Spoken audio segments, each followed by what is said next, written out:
This is Model 6, Reading About Students with Disabilities by Christine Pottinger-Townsend. The book that I chose to review is Ian's Walk, a story about autism.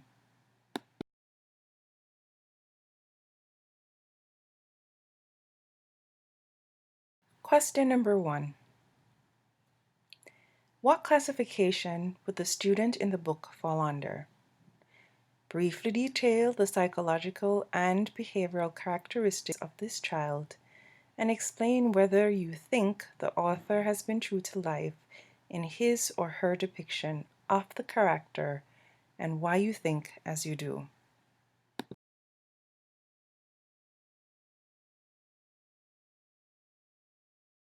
Ian's Walk, a story about autism by Laurie Lears, has valuable information about autistic children.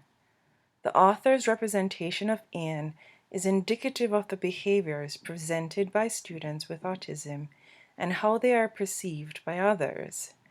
In this case, his sister Julie acknowledges that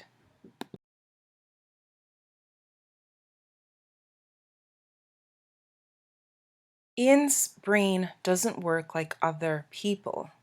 He sees things differently. For example, he was fascinated by the ceiling fan. He hears things differently, smells things differently, feels things differently, and tastes things differently.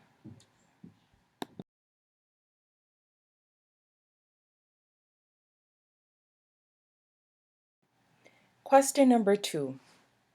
If this child were included, what would the challenges be? Explain the supplementary aids and services needed for inclusion. Alternately, if you do not believe the student could be included, explain why.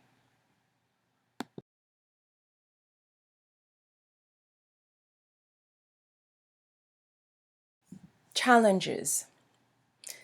What issues would I face if Ian were to be included in my classroom?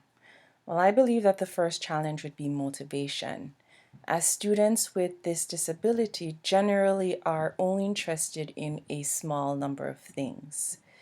The other challenge would be difficulty with language.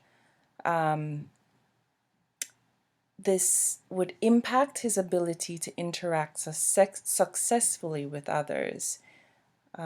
He had, for example, difficulties interacting with his sister in terms of communicating with her in spoken language. Another challenge would be communicative intent. So students like Ian do not often communicate in order to obtain the attention of others, and approximately 50% of individuals with autism are nonverbal. And it seems in this case that Ian is such a student. Another issue would be the gustatory issue. He may refuse to eat anything except certain preferred foods. And again, in the book, we saw where he only wants a certain type of food and he was not willing to eat the pizza that his sisters got him.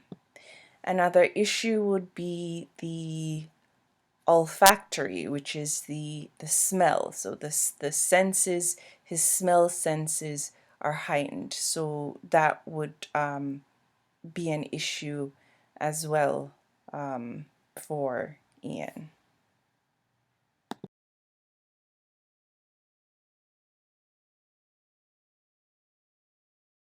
Now, to address the second part of question number 2, there are infinite number of possible supplementary aids that could be considered for students such as Ian. However, I will keep it brief and only name a few.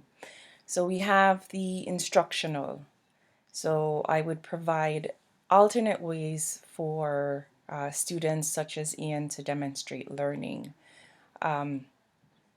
Physical, I would have an adjustment to sensory input, whether it be light or sound. Services. It's pretty much providing an individual behavior support plan. But as I said, these are just a few of the many options that are available.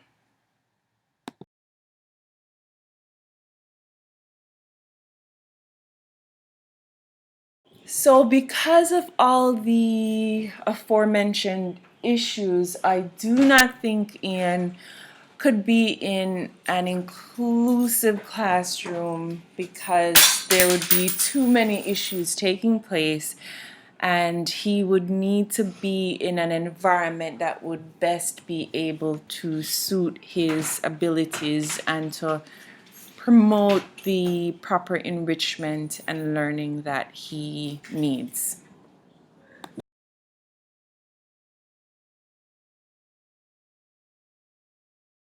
Question number 3. What strategies for dealing with the student and or the disability did the book reveal, and how effective were they?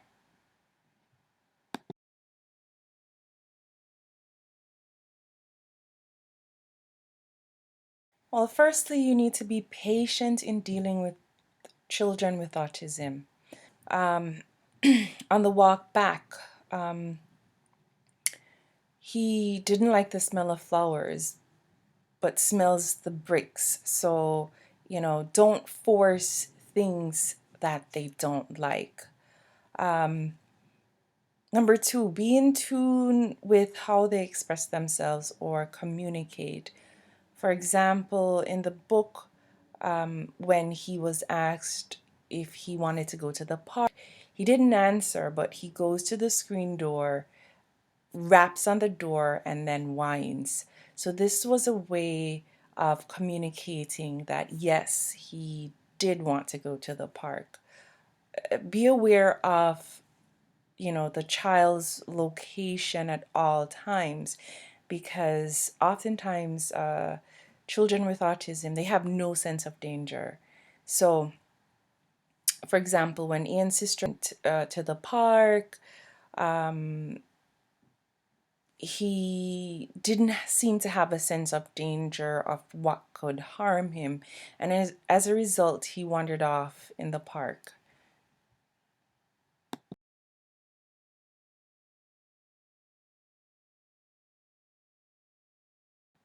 Question 4. If you were the student's teacher, what kind of instructional practices would you use? How would you deal with behavior issues?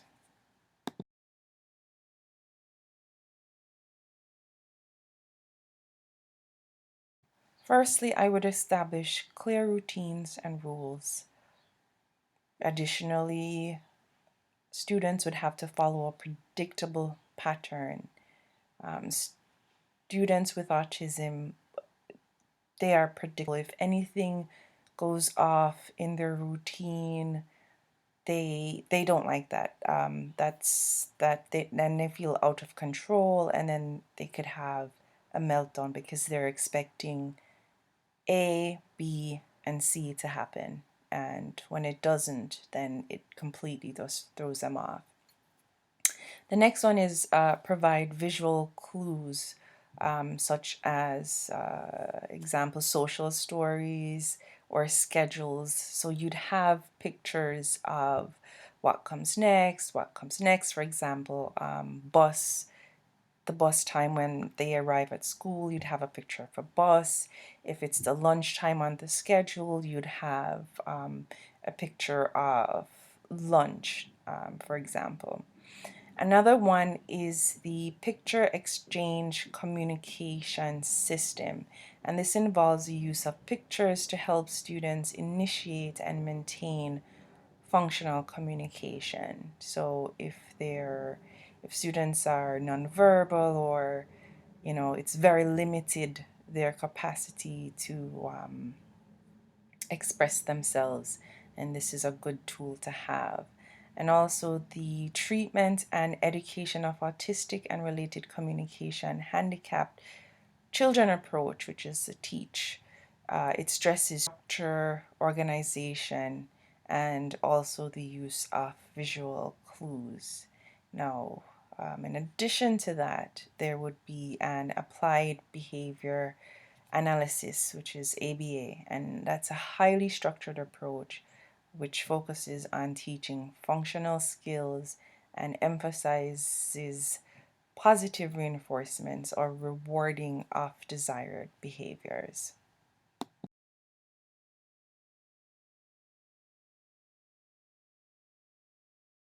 Question number 5. In what ways would you involve the family and possibly the community in serving the student?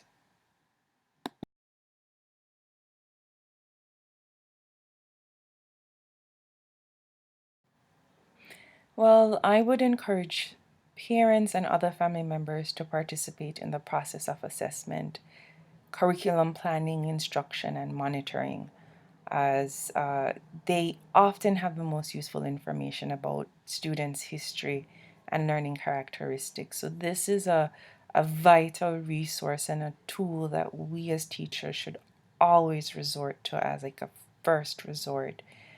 Have the parents feel involved and in their students' learning. Now, as far as the community is concerned, they the school, the parents, the students themselves could participate in autism awareness drives in the community, which could serve as a means of educating the community, as well as the community could also open their doors and have field trips, etc., in terms of integrating the students and the community.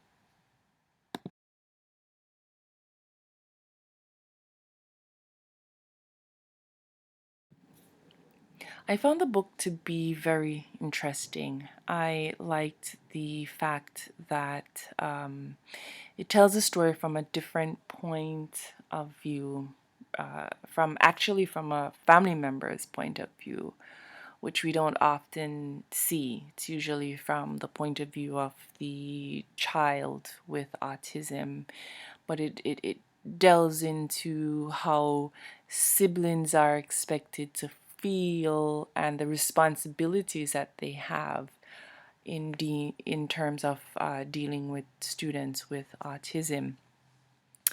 Now, this book would also work well in a classroom, just as an introductory lesson, so students can also know, okay, this is what a with autism sees, how they feel.